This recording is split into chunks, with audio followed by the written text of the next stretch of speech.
Channel को like, share और subscribe अपनी माँ से कहते हैं कि हे माँ, जब वह नारकीय यातनाओं का भोग करके समस्त अपने पापों से शुद्ध होकर के जब इस संसार में आता है तो मनुष्य योनि में जन्म लेता है। और मनुष्य योनि के प्राप्त हुए जीव की गति क्या है उसका वर्णन जो है माँ को सुनाते हैं।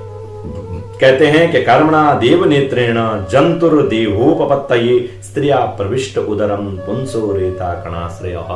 और जब वह मनुष्य योनि के लिए उत्पन्न होता है तो जब जीव को मनुष्य शरीर में जन्म लेना होता है तो वह भगवान की प्रेरणा से अपने पूर्व कर्मों के अनुसार देह प्राप्ति के लिए पुरुष के वीर्यकण के द्वारा और स्त्री के उदर में प्रवेश करता है। ककलम त्वकेरेणात्रेण पंचरात्रेण बुद्बुदम दशाहेन तो करकंदु पेशंडम वा ततः परम। ककलम तो एक रात्रेण, वह एक रात्र में ककल के समान और 5 रात्रि में बुद्बुद और दशाहीन 10 दिनों में बेर के समान कुछ कठिन हो जाता है। और उसके बाद क्या है, पेशांडम व तथा परम, उसके बाद मेंस मांसपेशियां अथवा अंडज प्राणियों में अंडे के रूप में वह परिणत हो जाता है। मासेन तो सुरो द्वाभ्याम भावांग्रयाद्यंग विग्रह नखलोमास्य चरमाणि लिंग छिद्रोद्भवस्त्रिभिः। और हे मां, जब वह 1 महीने का हो जाता है, वह गर्भ में जब 1 महीने का हो जाता है तो क्या है, उसका सिर निकल आता है। 2 महीने में हाथ पांव आदि अंगों का विभाग होता है और 3 मास में नख, रोम, अस्थि, चर्म, स्त्री पुरुष के चिन्ह तथा अन्य छिद्र उत्पन्न हो जाते हैं। चतुर्भिर धावतः सप्त पंचभी चुत्तिंगडभः षड्भिर जरायुणावीता कुक्षो भ्राम्यति दक्षिणी।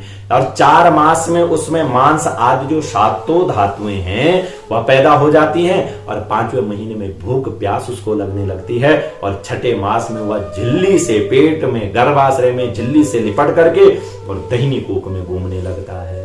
और उस समय मातुर जगंधान्नपानाद्यैर दधातुरसम्मति शेते विण्य मूत्रयोर्गर्ते सा जंतुर जंतु संभवी। और उस समय वह माता के खाए हुए अन्न जल आदि से उसकी सब धातुएं पुष्ट होने लगती हैं और वह कृमि आदि जंतुओं की उत्पत्ति स्थान तथा जगन्य मलमूत्र के गड्ढे में पड़ा रहता है। वह तो सुकुमार ही होता है, उसका शरीर कैसा है, कोमल होता है, कृमि भी छत सर्वांग। और उस कोमल शरीर को वहां के जो कीड़े इत्यादि कृमि इत्यादि हैं उसके अंग प्रत्यंग को नोचते हैं। तब अत्यंत क्लेश के कारण वह पापी पुरुष जो नर्क से आकर के मां के गर्भ में आया है वह क्षण क्षण में अचेत हो जाता है। और फिर कटु तीक्ष्णोष्ण लवण रूक्षाम्लादिभिर उल्वणहि, माता के द्वारा खाए हुए कैसे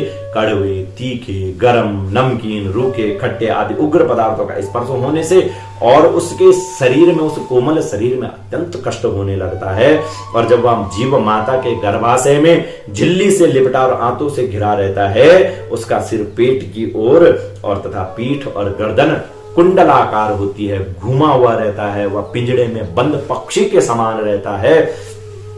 और अकल्पा स्वांग चेष्टायाम शाकुंता इव पंजरे, पंजर में शाकुंत अर्थात जो चिड़िया के समान पड़ा रहता है। तप्त लब्ध स्मृति देवात कर्म जन्म शतोद्भवा, और उसी समय उसको दैव की द्वारा और दृष्ट की प्रेरणा से उसे स्मरण शक्ति प्राप्त होती है और तब वह अपने जन्म की सैकड़ों जन्मों के कर्म को याद आ जाता है और वह उस गर्भ में बेचैन होने लगता है तथा उसका दम घुटने लगता है। ऐसी अवस्था में उसे क्या शांति मिल पाएगी, अर्थात उसको उस गर्भ में भी शांति की प्राप्ति नहीं होती है। तो आरभ्य सप्तमान मासान लब्धो पिता नैकत्रास्ते शोतिवातैर्विष्टा भूरिवसोदरः। और जब 7वां महीना आरंभ होने पर उसमें ज्ञान शक्ति का भी उन्मेष हो जाता है, परंतु जो प्रसूति वायु से चलायमान रहने के कारण वह उसी उदर में उत्पन्न हुए विष्टा के कीड़ों के समान एक स्थान पर नहीं रह सकता। फिर क्या करता है, नाथमान ऋषिभिर्भीता सप्तभद्रे कृतांजलः स्तुवीतम तम विलोक्य वया वाचा येनोदरेर्पितः। तब वह सप्त धातुमय स्थूल शरीर से बंधा हुआ वह देहात्मदर्शी जीव अत्यंत भयभीत होकर के और दीन वाणी से कृपा याचना करता हुआ हाथ जोड़ करके उस प्रभु की स्तुति करता है जिसने उसे माता के गर्भ में डाला। बड़ी सुंदर गर्भ स्तुति वह जीव मां के गर्भ में करता है। तस्योपसन्नमभितम जगदिच्छयात नाना तनुर्भुवि चलच्चरणारविन्दम सोहम ब्रजामि शरणं जकुतो वयं मे येने दृशि गतिरदर्शसतो अनुरूपा। मैं बड़ा अधम हूं भगवान, और भगवान ने मुझे जो इस प्रकार की गति दिखाई है वह मेरे ही योग्य है, क्योंकि मैं कैसा हूं, बड़ा अधम हूं, पाप कर्म में निरत रहने वाला हूं। और वे भगवान अपनी शरण में आए हुए इस नश्वर जगत की रक्षा के लिए ही अनेक रूप को धारण करते हैं। अतः मैं भूतल पर विचरण करने वाले उन्हीं के निर्भय चरणारविंदों को मैं शरण लेता हूं, उन चरणारविंदों की मैं शरण लेता हूं। यत्स्त्वत्र बद्ध इव कर्मभिरावृतात्मा भूतेन्द्रियाशयमयी मवलम्ब्य मायाम् आस्ते विशुद्धमविकारमखण्डबोधम् आतप्यमान हृदये वसितं नमामि। जो जीव अर्थात मैं इस माता के उदर में देह, इंद्रिय और अंतःकरण रूपा माया का आश्रय कर पुण्य पाप रूप कर्मों से आच्छादित रहने के कारण बद्ध की तरह अर्थात बंदी की तरह हूं, वही मैं यही अपने संतप्त हृदय में प्रतीत होने वाले उन विशुद्ध अर्थात जो उपाधियों से भी रहित हैं, ऐसे जो विशुद्ध भगवान हैं, अविकारी अखंड बोध स्वरूप हैं, उन परमात्मा को मैं नमस्कार करता हूं। यह पंचभूत रचिते रहिता शरीरे छन्नो यथेन्द्रिय गुणार्थ चिदात्मको हम तेना वैकुंठ महिमान नृसिंह तमेनम वंदे परम प्रकृति पुरुषयूपमांसम। मैं वस्तुतः शरीर आदि से कैसा हूं, या पंचभूत रचिते रहिता शरीरे, इस मैं वस्तुतः शरीर से रहित अर्थात असंग होने पर भी देखने में पंच भौतिक शरीर से संबंध हूं, और इसलिए इंद्रिय गुण शब्द आदि जो विषय और चिदाभास अर्थात जो अहंकार रूप जान पड़ता हूं, अतः इस शरीर आदि के आवरण से जिनकी महिमा कुंठित नहीं हुई है, उन प्रकृति और पुरुष के नियंता जो क्या है, सर्वज्ञ हैं अर्थात विद्या शक्ति संपन्न उन परम पुरुष की मैं वंदना करता हूं, उन भगवान के मैं वंदना करता हूं, क्योंकि यनमाययो रुगण कर्म निबंधनेस्मिन् संसारिके पतिचरस् तदभिश्रमेण नष्ट स्मृति पुनरयम् प्रविणीत लोकम युक्त्या कया मदमहदनु ग्रहमंतरेण। उन्हीं की माया से अपने स्वरूप की स्मृति नष्ट हो जाने के कारण यह जीव है अनेक प्रकार के सत्व आदि गुण और कर्म के बंधन से युक्त इस संसार मार्ग में तरह तरह के अनेक प्रकार के कष्ट झेलता हुआ और भटकता रहता है। अतः उस परम पुरुष परमात्मा की कृपा के बिना और किस युक्ति से इसे अपने स्वरूप का ज्ञान हो सकता है। ज्ञानम यदे तद दधात कमतम सदैवस त्रैकालिकम स्थिर चरेष्वनुवर्तितां सह तम जीव कर्म पदवी मनुवर्तमानस तापत्रयोपशमनाय वयं भजे। मुझे जो यह त्रैलौकिक ज्ञान हुआ है अर्थात इस गर्भ के भीतर मुझे जो यह तीनों लोकों को देखने का, अपने जन्म जन्मांतरों को देखने का जो यह ज्ञान हुआ है, यह भी उनके सिवा और किसी ने नहीं दिया है, क्योंकि स्थावर जंगम समस्त प्राणियों में एकमात्र वे ही तो अंतर्यामी रूप अंश से विद्यमान है, और अतः जीव रूप कर्म जनित पदवी का अनुवर्तन करने वाले हम अपने त्रिविध तापों की शांति के लिए इन्हीं भगवान का भजन करते हैं। हे भगवान, यह देहधारी जीव दूसरी अर्थात माता के देह के उदर के भीतर कैसा बैठा है? मल मूत्र और रुधिर के कुएं में गिरा हुआ है, और इसकी जठराग्नि से, जो माता की जठराग्नि है, उसकी जठराग्नि से इसका जो शरीर है वह अत्यंत संतप्त हो रहा है। उससे निकलने की वह इच्छा करता हुआ, और यह अपने महीने गिन रहा है, अपने मास गिन रहा है कि कितने मास में मैं इस गर्भ से बाहर आऊंगा। भगवान, अब इस दीन को कब यहां से निकाला जाएगा? हे स्वामिन, आप कैसे हैं? ये ने दृश्यम गति मसो दशमास ईस संग्राहितः पुरुदयेन भवादृशेन स्वेनैव तुष्यतु कृतेन सदीननाथ को नाम तत्प्रतिविनांजलिमस्य कुर्यात्। हे स्वामिन, आप बड़े दयालु हैं प्रभु, आप सब पर दया करने वाले हैं। आप जैसे उदार प्रभु ने ही इस 10 मास के जीव को ऐसा उत्कृष्ट ज्ञान दिया है। हे दीनबंधु, हे परमात्मा, हे परमपिता परमेश्वर, इस अपने किए हुए उपकार से ही आप प्रसन्न हो, क्योंकि आपको हाथ जोड़ने के सिवा आपके उस उपकार का बदला तो कोई कैसे दे सकता है? उसके बदले में आपको क्या दे सकता है? हे प्रभु, संसार के ये पशु पक्षी आदि अन्य जीव तो अपनी मूढ़ बुद्धि के अनुसार अपने शरीर में होने वाले सुख दुख आदि का ही अनुभव करते हैं, किंतु मैं तो आपकी कृपा से श्रम दम आदि जो साधन संपन्न शरीर से युक्त हुआ हूं, अतः आपकी दी हुई इस विवेकवती बुद्धि से आप पुराण पुरुष को अपने शरीर के बाहर और भीतर अहंकार के आश्रयभूत आत्मा की भांति प्रत्यक्ष अनुभव करता हूं प्रभु।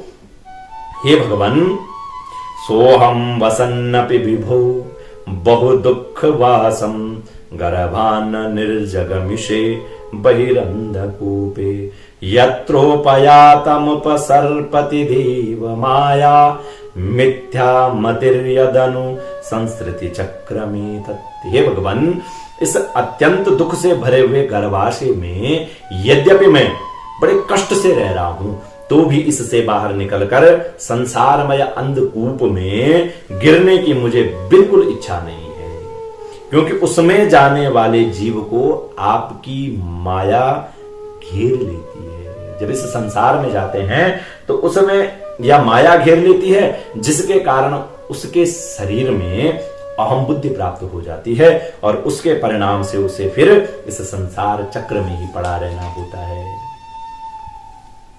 अतः क्या है? तस्मादहं विगत विक्लव उद्धरिष्य आत्मानमासु तमसा सुहृदात्मनेव भूयो यथा व्यसनमे तदनेक रंध्रम मामे भविष्यदुपसादित विष्णुपाद। अतः मैं व्याकुल होकर के, व्याकुलता को छोड़ करके हृदय में श्री भगवान विष्णु के चरणों को स्थापित करके और अपनी बुद्धि की सहायता से अपने को बहुत शीघ्र इस संसार समुद्र से पार लगा दूंगा, जिससे मुझे अनेक प्रकार के दोषों से युक्त यह संसार में फिर दुख प्राप्त नहीं होगा, इस संसार में दुख प्राप्त नहीं होगा। तो कपिल जी कहते हैं, हे मां, इस प्रकार से एवं कृतमति गर्भे दशमासस्तुवन नृसिंह, 10 महीने में वह जीव गर्भ में ही इस प्रकार विवेक संपन्न होकर के और भगवान की स्तुति करता है। और तब क्या है? प्रसूति सूति मारुतः, प्रसूति वायु के द्वारा वह तत्काल बाहर आने के लिए उस बालक को ढकेलती है, और उसके सहसा ढकेलने पर वह तेना वृष्टा सहसा कृतवाक सिर आतुर, वह बड़ा आतुर हो जाता है, व्याकुल हो जाता है, नीचे की सिर करके और बड़े कष्ट से वह बाहर निकलता है। उस समय उसकी श्वास गति रुक जाती है, और पूर्व की जो स्मृति अर्थात गर्भ में जो जो उसे स्मृति थी वह सब स्मृति नष्ट हो जाती है। और स्मृति नष्ट होने के कारण वह क्या है? पृथ्वी पर माता के रुधिर और मूत्र में पड़ा हुआ बालक विष्टा के कीड़े के समान छटपटाता है, उसका गर्भवास का सारा ज्ञान नष्ट हो जाता है, और वह विपरीत गति अर्थात देह अभिमान रूप जो अज्ञान दशा है उसको प्राप्त होकर के और बार बार जोर जोर से रोने लगता है। और जब वह रोने लगता है तो आसपास के सब लोग कहते हैं कि संतति उत्पन्न हो गई। अब कहते हैं कि परछंदम न विदुषा पुष्यमाणु जनेन सा, वह क्या है? परछंद हो जाता है, वह स्वच्छंद नहीं है, तो फिर जो लोग उसका अभिप्राय नहीं समझ सकते उसके द्वारा उसका पालन पोषण करते हैं और उसकी ऐसी अवस्था में जो प्रतिकूलता प्राप्त होती है उसका निषेध करने शक्ति भी जो है उस शरीर में, उस बालक के शरीर में प्राप्त नहीं है। जब उस शिशु को, उस जीव को शयिते सुचिर पर्यंके जंतु स्वेदज दूषिते नेसा कंडू यनेंगानाम आसनोत्थान चेष्टनी, और जब वह जीव अर्थात उस बालक को शिशु अवस्था में मैली कुचली खाट पर सुला दिया जाता है जिसमें खटमल आदि स्वेदज जीव लिपटे हुए हैं, चिपटे रहते हैं, तब उसके शरीर को खुजलाने, उठाने अथवा करवट बदलने में भी उस बालक को, उस शिशु का सामर्थ्य नहीं होता है और उसके कारण उसको बड़ा कष्ट प्राप्त होता है। उसकी त्वचा बड़ी कोमल होती है और उसे डांस, मच्छर, खटमल आदि जो उसी प्रकार काटते रहते हैं जैसे बड़े बड़े कीड़ों को, जो बड़े बड़े कीड़े हैं, बड़े कीड़े को छोटे कीड़े काटते रहते हैं। इस समय उसका गर्भ अवस्था का सारा ज्ञान कहते हैं चला जाता है और सिवा रोने के वह और कुछ नहीं कर पाता है। इत्येवं शैशवं भुक्त्वा दुःखपौगण्डमेव च अलब्धाभीक्षितो ज्ञानात् इद्धमन्यो सुचार्पिता।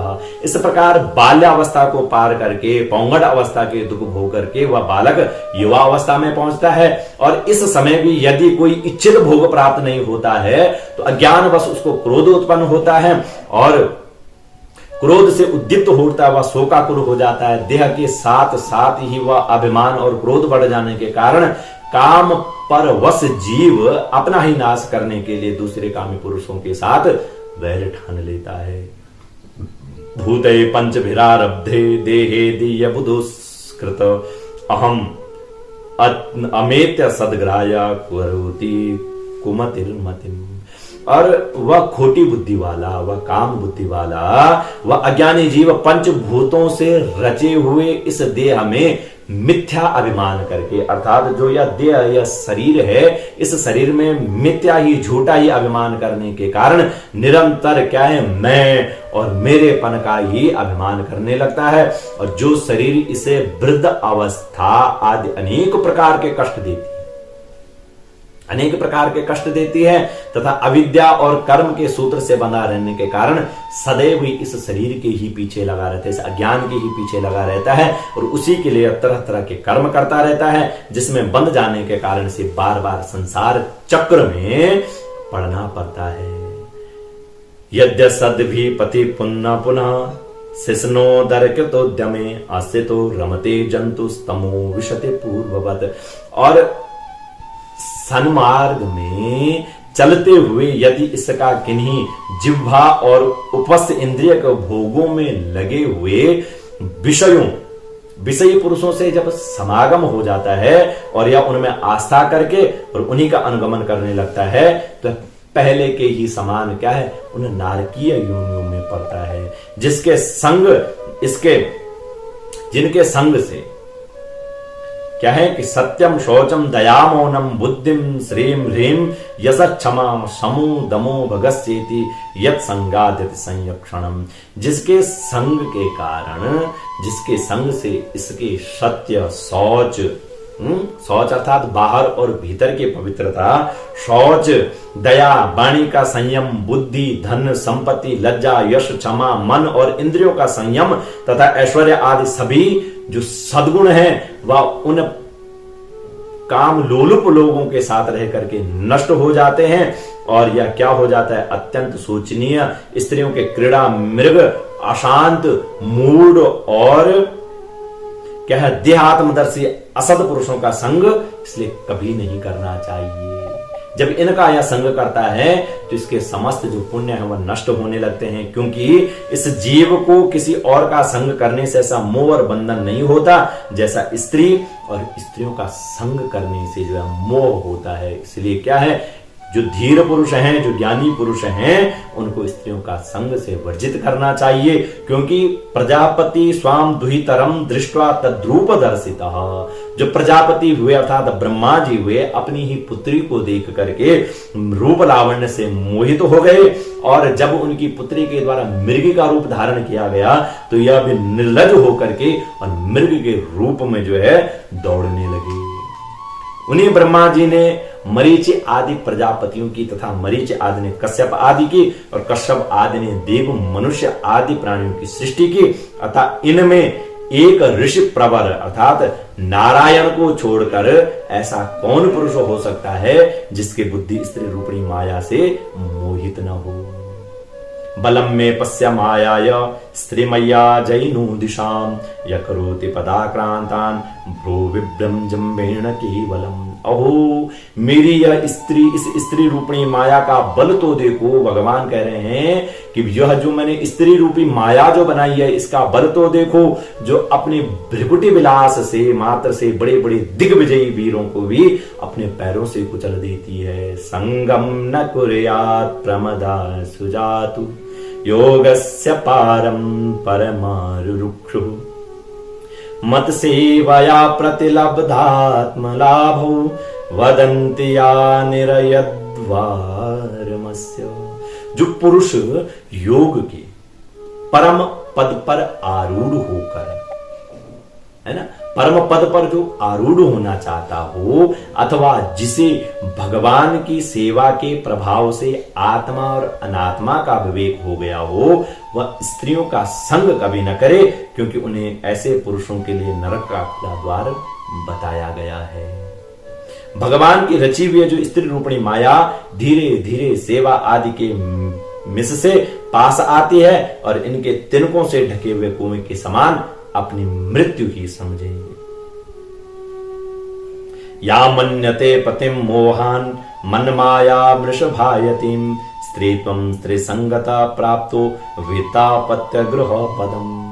और स्त्री में आसक्त रहने के कारण तथा अंत समय में स्त्री का ही ध्यान करने के कारण पुनः उस जीव को भी क्या है, स्त्री योनि प्राप्त होती है। और इस प्रकार स्त्री योनि को प्राप्त हुआ जीव पुरुष रूप में प्रतीत होने वाली जो भगवान की माया है उसी को धन पुत्र और गृह आदि देने वाला अपना पति मानता रहता है। सो जिस प्रकार व्याधे का गान कानों को प्रिय लगने पर भी बेचारे भोले भाले पशु पक्षियों को फंसाकर उनके नाश का कारण होता है, उसी प्रकार उन पुत्र पति और गृह आदि की विधाता की निश्चित की हुई अपनी मृत्यु को ही जानना चाहिए। देहेन जीव भूतेना लोका लोकमनुब्रजन भुंजान एव कर्माणि करुत्य विरतम पुमान। हे मां, हे देवी, जीव के उपाधि भूत लिंग देह के द्वारा पुरुष एक लोक से दूसरे लोक को जाता है और अपने जो प्रारब्ध के किए हुए कर्म हैं उनका भोग करता है और निरंतर अन्य देह की प्राप्ति के लिए दूसरे कर्म करता रहता है। कब तक? जब तक जीव का उपाधि रूप लिंग शरीर मोक्ष पर्यंत क्या है उसी के साथ रहता है तथा भूत इंद्रिय और मन का कार्य रूप स्थूल शरीर इसका भोग अधिष्ठान है और इन दोनों का परस्पर संगठित होकर कार्य न करना ही प्राण की मृत्यु है। अब देखो, जो जीव का उपाधि रूप अर्थात लिंग शरीर है जो यह सामने से दिखता है, यह क्या है? जब तक मोक्ष नहीं हुआ अर्थात मृत्यु नहीं हुई तब तक उसके साथ रहता है।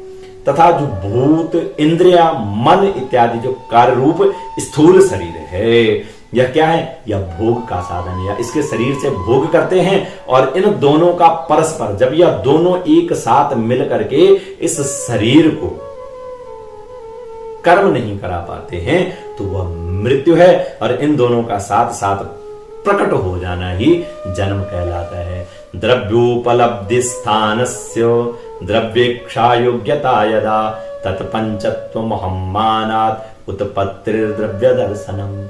और पदार्थों की उपलब्धि के स्थान रूप इस स्थूल शरीर में जब उनको ग्रहण करने की योग्यता नहीं रहती, यह उसका मरण है। और यह स्थूल शरीर है ही कौन है? वह भगवान है, मैं ही हूं। इस अभिमान के साथ उसे देखना उसका जन्म है।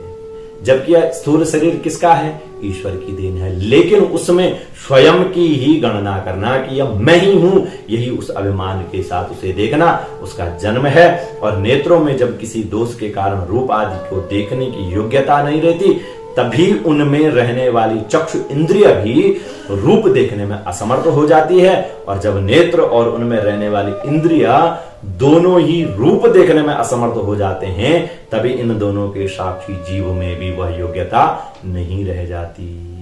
अतः क्या है? तस्मान न कार्य संत्रासो न कार्पण्यम न संभ्रमः बुद्ध्वा जीव गतिम धीरो मुक्त संगश्चरेद्यः। अतः जो मोक्ष पुरुष हैं, जो मोक्ष पुरुष हैं, पुरुष को मरण आदि से भय, दीनता अथवा मोह कभी नहीं होना चाहिए। उसे जीव के स्वरूप को जान करके हे मां धैर्य पूर्वक निसंग भाव से विचरना चाहिए। सम्यक दर्शनया बुद्ध्या योग वैराग्य युक्तया माया विरचिते लोके चरेन्यस्य कलेवरम। क्योंकि उसे जीव के स्वरूप को जान करके धैर्य पूर्वक निसंग भाव से विचरना चाहिए तथा इस मायामय संसार में क्या करना चाहिए? योग वैराग्य युक्त, योग और वैराग्य से युक्त होकर के सम्यक जो ज्ञानमयी बुद्धि से शरीर को निक्षेप अर्थात धरोहर की भांति रख करके और उनके प्रति अनासक्त रहते हुए और विचरण करना चाहिए, विचार करना चाहिए। हम इस संसार में क्यों हैं, हम इस संसार में किस कारण से आए हैं, भगवान ने हमारी उत्पत्ति क्यों की है, इस प्रकार से ही विचार करते हुए इस संसार में विचरण करना चाहिए।